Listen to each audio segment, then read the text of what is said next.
Well, good evening. It is day 7 of Holy Week.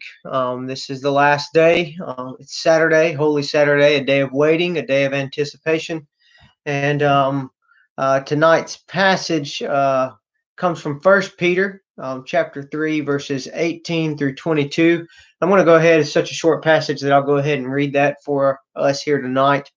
Um, the Apostle Peter writes, "For Christ also suffered once for sins, the righteous for the unrighteous, that he might bring us to God, being put to death in the flesh, but made alive in the Spirit, in which he went and proclaimed to the spirits in prison, because they formerly did not obey, when God's patience waited in the days of Noah, while the ark was being prepared, in which a few, that is, 8 persons, were brought safely through the water.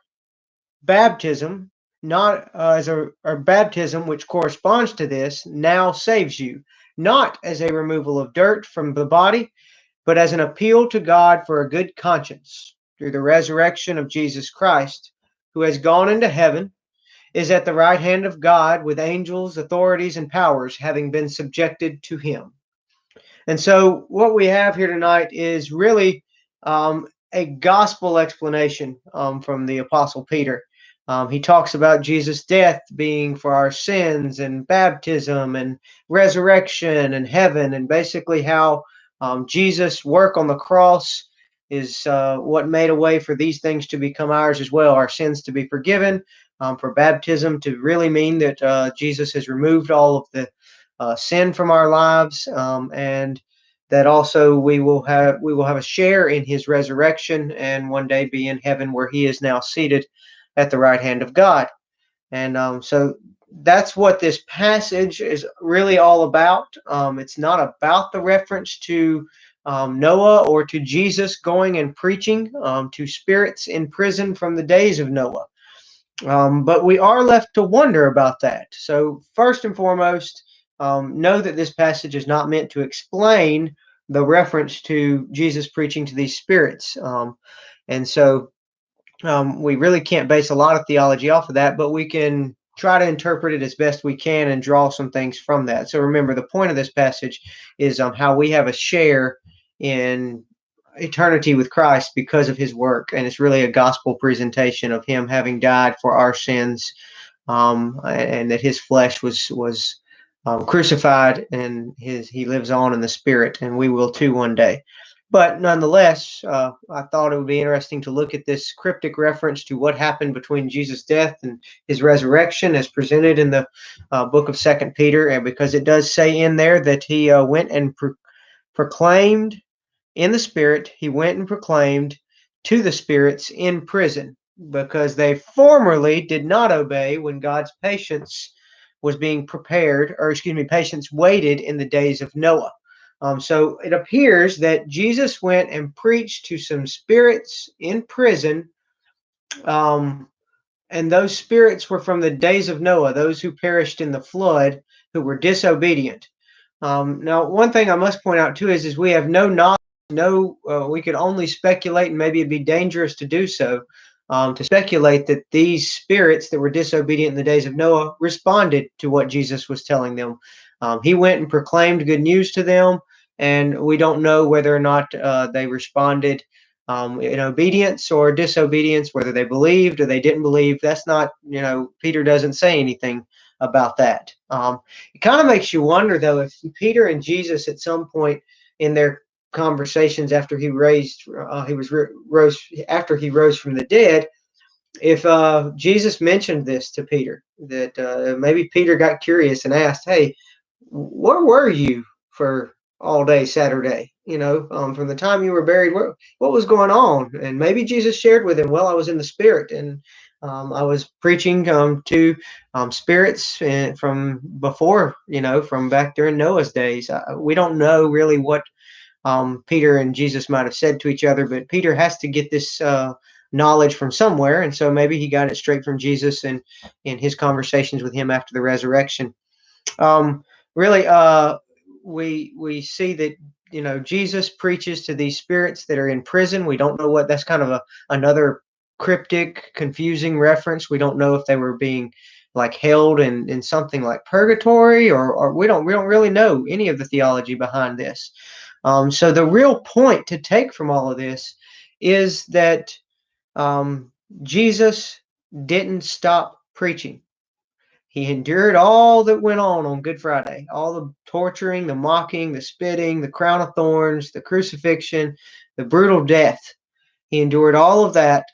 And then when he died and commended his Father to the Spirit, apparently that Spirit, Jesus' Spirit, went and preached to other spirits that were imprisoned from ancient times and proclaimed to them what I'm assuming Peter is trying to proclaim to the recipients of his letter, which is the message of salvation. And so um, it's just fascinating that Jesus really didn't stop preaching. And so I think that's the main point here, is that even after his work was done and he secured salvation for all, he went and spread that message even more to these spirits that were from ancient times. And that's really, I think, what we should be doing too, no matter what's going on. If Jesus, dead, can still go in his spirit and proclaim, a release for the captives in prison, then certainly that ought to be what's on our tongues as well, all the time. We ought to really be preaching the gospel, sharing Jesus, telling people about what he's doing in our lives, what he's done for us, how he saved us. That's really what we should be doing as well. It was his priority, and now is his. So that's kind of our reflection for Holy Week, the last day of Holy Week, this Holy Saturday. I want to thank everyone for taking this journey with me. It's been fun, and it's been good to look at these scriptures, and I've enjoyed going through them with you. And I'm thankful for your devotion and your presence with me each evening. Now I ask that you prepare your hearts to worship the risen Lord in the morning in whatever fashion that you may be doing so.